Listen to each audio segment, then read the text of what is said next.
Busia, Imamina, Imamo Quapa, no Siapo, Mamu Samadwa, Saka, and yeah, and a pay your trust here, the Ben Nayo for Bosweda Tosumi and South Impim, Nina Junu, and Num, Asu, and ye, and then a pay Samadwa, the Babusha Penny, Quabrahimia, Crana, Daruma, 1 hour to the Boissy, and Wasan, Semunina, Ama Peter Nasa, tender beam nation, Wapon a Chitom, and a pay the other tea, a B, N. Ghana, your company, His Excellency John Dramani Mahama, Sem Sejata, Jumadi Sunkubia Kosowan crying, Africa Prosperity Dialogues. Na Mampani Jinamudia to Ja, what they say. Ye didn't to be ma say Yanfa Mamu Panning Kuntabu and Guaquamua. Yadia says Sabetimiaka. Penicassia, you Alexander Fanyoma Kenso, and what they say. All right, Tim Nana, you could tabla or down.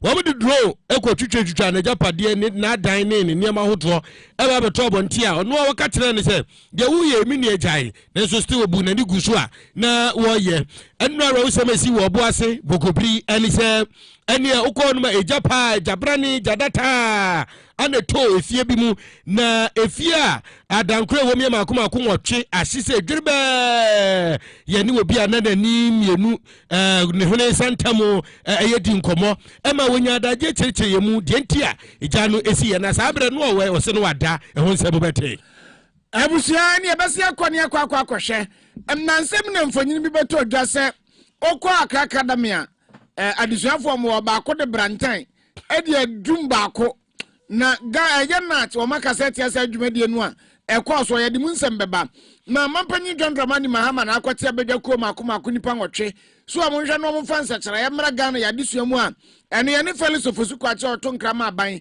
akasa ye de munkyeremu beba busu ensem ni nie anapai na se Peter Tena na betrem fide na chi so fo atache die ko Facebook no so kwa aya na kase ne guo ane Time FM 969 no YouTube no so a Time FM 969 YouTube no so ana Time FM Obuasi Time FM Obuasi so Facebook no so anope twagu Fred opanyi kwabena hemi abusu opanyi wona asemu ana anope yenso agepeni ya bekenka dia ma medidi asirfidi share ofona na kwame ma fomene na neke yabuani abrewana na pesma cafe yenko nsebnimo Ghana ye mampani His Excellency John Dramani Mahama mobeka ya papa wafiri ni jumadi a wodie ase na wofiri ase no so wogusua wokwananim ene akannefu anan na mamuo no woba ye 1 month pepe atese wokwananim na woba ye nso anje na humi o mpanifo wodo eba besra no ebra yedini sisuo no wo momba be hye nanimonyam sa mama mu mpanifo nyina no wakọ na so akọdede domo aseni ade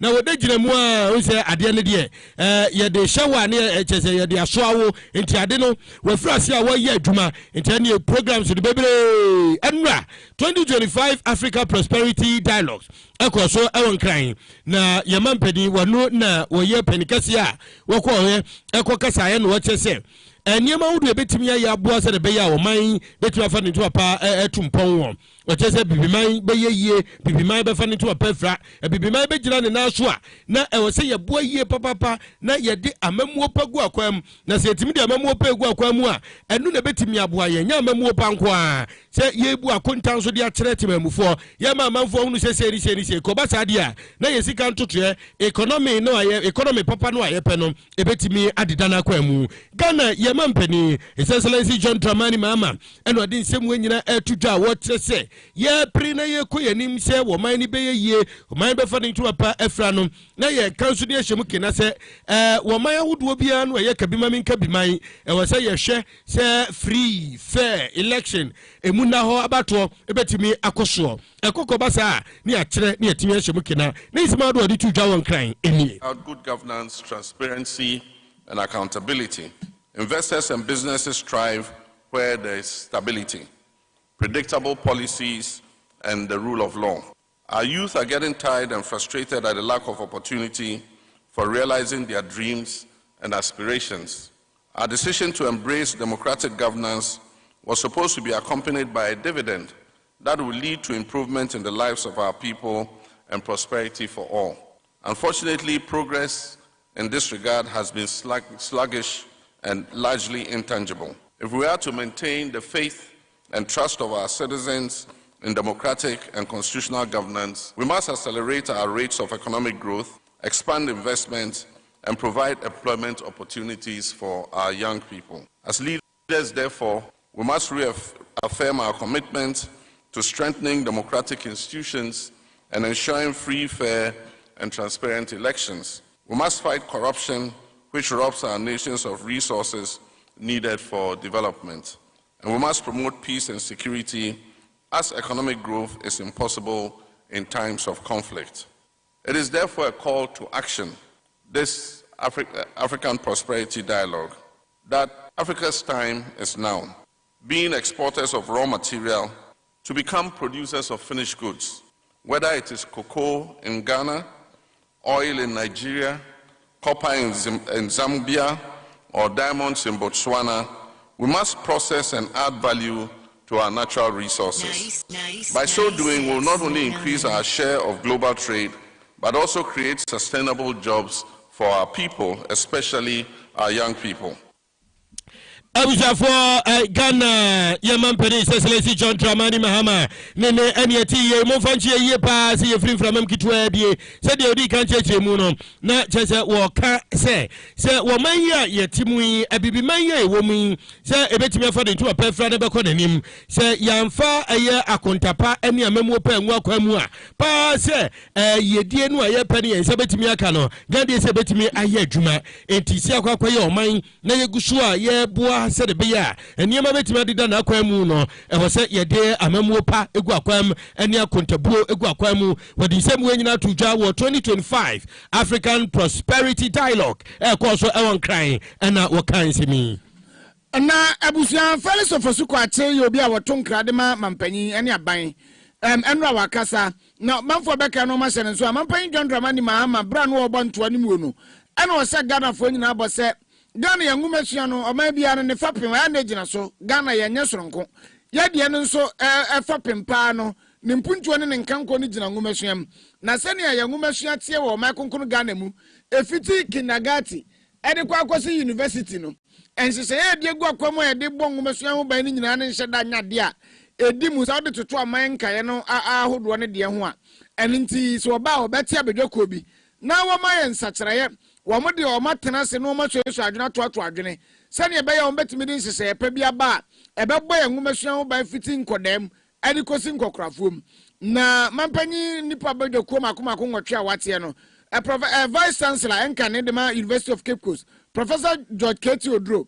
One night down one, Wabasha, one more come ye, a Professor Goti Alabi, Rosemary Bonsu, Afe Smile Dizzy, and Dr. Samuel Oku. Kofi Asare Stephen Ousu ana Inusa Shiraz womuni nipa makoma ko nwatwa mampanyina po wo mo se wo mo goto ato adwene nko so adwene no mo fancy se epa bi mra ebebo ya ngomasua ho ban na eno na yera eye Fellows of Osuku acheche se dwumadi o mampanyi de ahye o mo nsa no so mo ye no mo ye ne ye no mo de ba mampanyi so benya daje na woni wo no mo ma be wo ngomasua mo ahwe no o ma fa de papa na ewo mu no ai betimi abo ya ngomasua nsanse de o mampanyina koma so paase ngomasua na apan so de Even the 2020 presidential election campaign, President Mahama promised to carry out a review of Ghana's education system. And the intent was to ensure that we have an education system that is fit for purpose and that is in tune with modern trends, and through which we can produce human resource that will be globally competitive. He repeated this promise in the run-up to the 2024 elections. And in fact, if you look at the NDC manifesto, as part of the 120-day commitments that he made in that social contract to Ghanaians, he said that he would convene a national forum on education so that various stakeholders will come on board, share their thoughts, to share ideas, to share proposals, whilst deliberating over the many challenges that bedevil the education system of Ghana. In order to set up a platform for this to happen, some planning has to be done so that the modalities that will go into the holding of the forum will be clear. We first of all need to identify who the key stakeholders are, elicit their participation, determine the time frame, know whether there are any cost implications, and what specific areas of Ghana's education system should be looked at. So in order to get this done, you need to get people who understand Ghana's education system and who have the requisite expertise. So the choice of the individuals that we see in the list was informed by government's expectation that they have what it takes to, as it were, lay down a roadmap towards holding this important national discourse on our education. As indicated that it should happen within the first 120 days of his taking office. That is the first 4 months of his presidency. So this committee has been tasked to present a plan within 2 weeks, which would include a proposed date and all the logistics and everything that will be required. Abusia, any ati ye yera fellows of Sukwache, one and prempre yabon this one shatri, say will be a baton cradiama bino mampany, one another in some etujay. Na operation recover all loot ora na sa ora yi timu a openika se yero asamo kuje to abla kwa na neta no se wo mo hwemfa ne mapangwa kwa mu se de be ya wani e free se wo mo ba man no kro no afa man no japade nyina wo betimi age na wo mo free wo njuma di ase yi manfa dodo na bo so bo se sa ora no enye ade a emrakwan so wo mo atumi wo betimi de do mu dwumadi na yero kuje to abla kwa wo so de no ni team no na wo mo jiram wo mo hwe aban japade aban kasa wodo aban sase na wo bo de ko operikase ewura afanyoma kenso brom de ko ye no ye jeso am de do ko twitwa na japade ne sase ne ne nema wodo nyina e ma ne baba ya asem enti nanu a wo perikase yi ko ye se ye ntutu da no no me ye foreign affairs minister ye bo ni di no ye ro asem okuje to abla kwa nyame ni mini woni wo perikase afanyoma ken na nya asem keto kro appointment committee vet ne so ene ono so bisa ni semfo do bebrebe ebra no agiram na wobusa ni semfo ahodo no de free wo babeto dwa na manfo ka say we dey aso obusa nsem ni boy unnecessary ebi so che say ehu hia pa e ma wotra ase chei odi be do hurinum still na operikase atotototo na no intasem ya ba me ho asem na manfo aka enra the probe emefa paw wani of operikase afenyo marking etra say na wo mu bonkomo a wo busa no eno say ase kwaya na vasu busa operikase yewura okuje to abla kwa na dey eno say hwe emefa wo hwa de we pa ekoso no a yewura okuje to abla kwa wono anu we millennial colleague a say menina na ewo fie ho a bibia ni a ye totototo niema na owura timi a emfamra kwa mu ewo so woni ne dom edi wani ekirem ewo me baby a mesisi me dan ni ade di drone kokotwa wo nyina e ma me di kan ka kire ni se e be ya sade na wo ye no onyai e ma ne microphone no me ye adwuma ne mrante ko abeka se de yero kuje to abla kwa ni nipa ne mu bi ababa be nie e ma no afenyo ma kika so me de anya hwe mo de muntwa so ma edin e ma so anka ho asem e ma wo fre kuje to abla kwa ne kan na so still no ma sa kobie akwa na no obusa wo se niam awdo ekoso no ne papa mu a enu ena yewura afenyoma keche se de kuje to abla kwa ye no nyamianim nukro nie entwa yie. Ablakwa is one person I respect so much. We share the same esprit de corps. Is somebody, we entered parliament together. He knows what is between the two of us. Some of his designer suits, I will ask him, Ablakwa, show me the design, I'll go and buy. He wears nice shoes. He dresses well, a gentleman, dressing, whatever. We relate well. Before his vetting, I asked Ablakwa whether we didn't sit as brothers. I said, Sammy, there were things that you went overboard. I think if you make concessions, we'll be fine. Is that okay? Meanwhile, I was aware that this is Aura, guys, have been flying drones in Winneba on my property. I kept quiet. I managed it. In flying, they go to my beachfront property. They mounted a drone. They flew it from the community center just by the Nshona. Okay? And my boys saw it. I told them, ignore. When government changes, people do all manner of things. They went to my White House, the one at the veterinary area, flew Winneba. In Abelempe, you'll be there and you'll be seeing drones. In the morning, the policemen have been seeing it. They told me, I said, ignore. Sometimes early in the morning, we see that behind the rail line. But I know that it is spying my house. What is the business of drones in the minority leaders' house? Meanwhile, I've lived in my Belenpe residence since for over 20 years. My firstborn is 21. I lived there before having given birth to Ian. I said, okay, my residence in Winneba, I've had my properties all these years. I'm a businessman. I am a well-established. Was one businessman or Bobra? Ah, Bobra say, Oko Parliament to Rams. How many times in it? We have the fourth term no kui. Ah, watch you. Ah, the fourth term. So only go out in a quick. One going kiki. Ja. Any Kwakunzi say, we experience man. As what you cockot. Ubo kiki did a busy tree. But the Obuasi is about cockot. On Fanning Cockot was several notice of sermon. Ah, sir. No difference in the say. Difference in the Obon Kai say, why are you caught? Once the son, no, but now they're no better as Sano. Send ye. Sir, they're new abuse. New government in Aba. It's okay. It will change a new administration about Mrs. Sano. And for Princess, Mrs. and also copy Attorney General Assembly in the sense, Massani or Mupen. I said, Cocobo, where the chair caught to. Ah, send ye. Hey, Kokukwati. Hey, Kiki. Hey, Omoka. Joy fortune on the story. Kwame, Joy FM fortune on the story. Now, the way no momano, the lead of the story or headline, they will lead. The lead, you know, and no more the litigant member of parliament for Obuasi West constituency.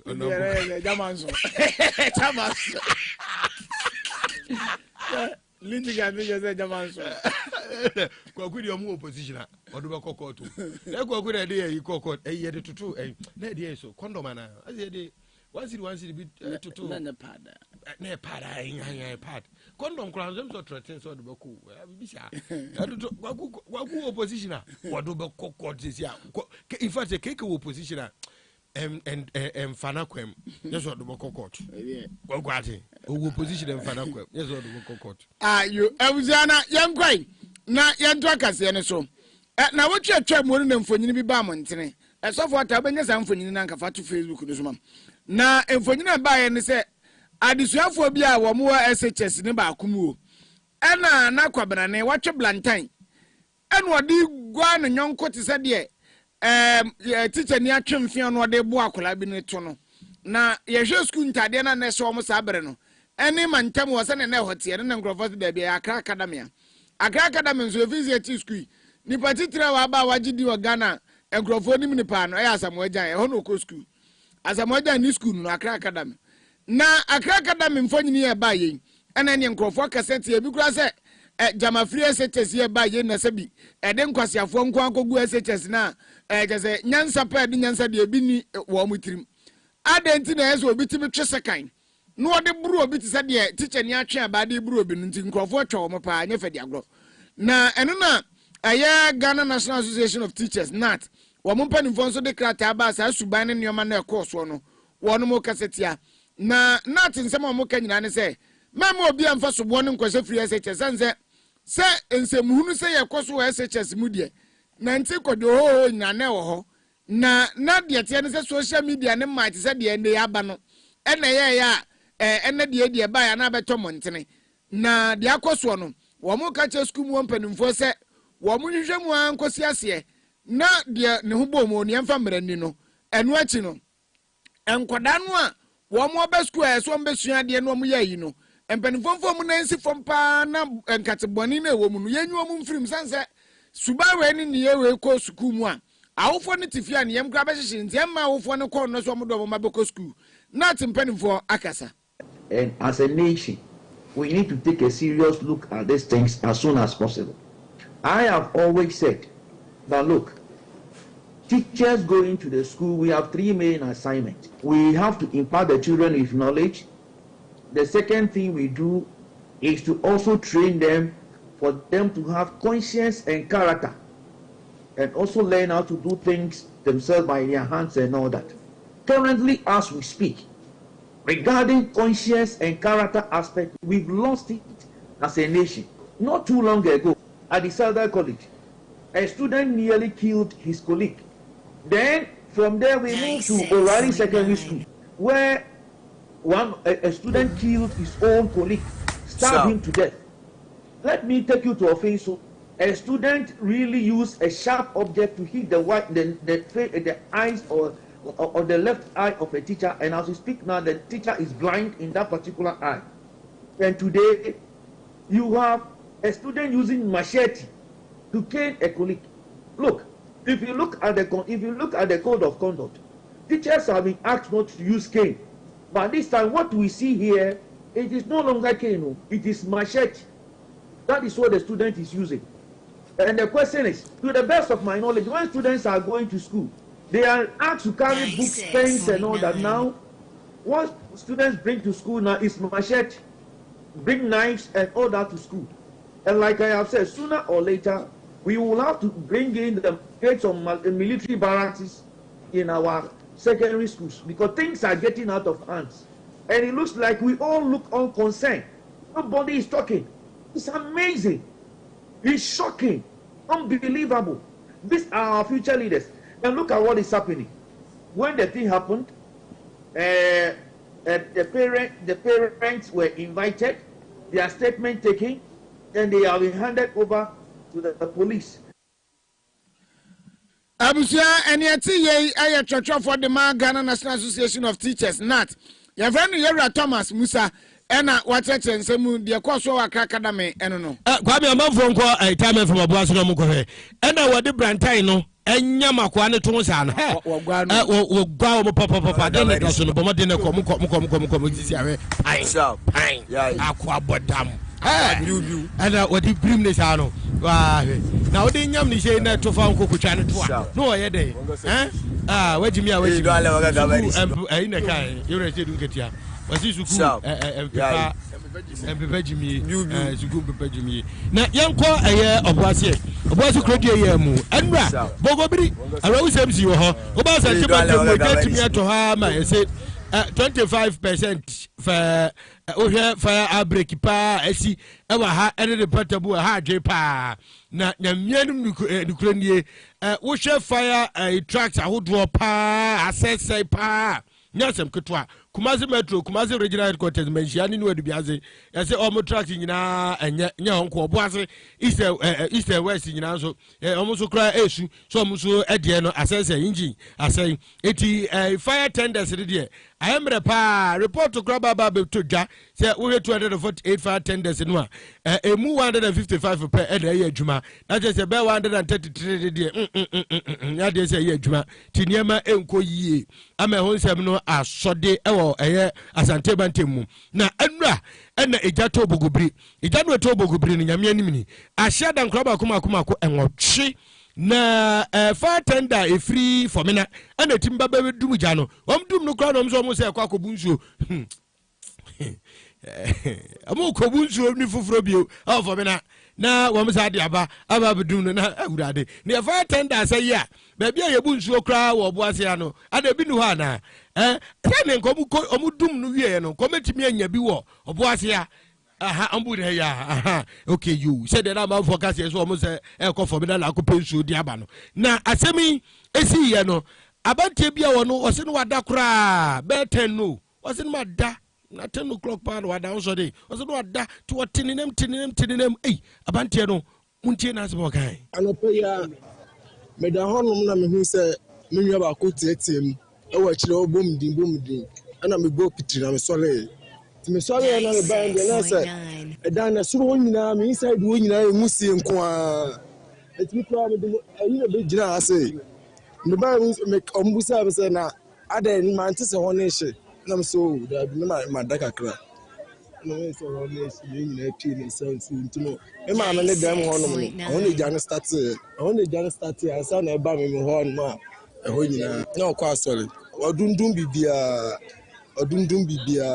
na kwa asori bi pacho kitchen nani ha no ye aduan me hu ya nse eso nyina ye musie kumwa ejadam enema de bi ahyepa medam ne ma nyina ahye e ma me so no ho nyina sapokra wa ntimi amfa bibia ahye 8 omofa call no a obi ankasa na sakate usabe fresa obi amfa Obuasi omo sabe bi omoton enua no to mai bi na so fomana fon so on na frɛ ya ansana omo kra na ba omba na ye duma den na kakakra o omo so beboa ansana etimedum o mba ne na bibia ahye abusanti wawo se na wono efie no ehye no unse yesi 8 bedrooms no no da ba ko ne ma me de na hye ase se ehye a se wono so da nto so woti se ngusie eye kumo se jankasa tofie a ngusie no na se eba bebrebe sa unya ba bi mfa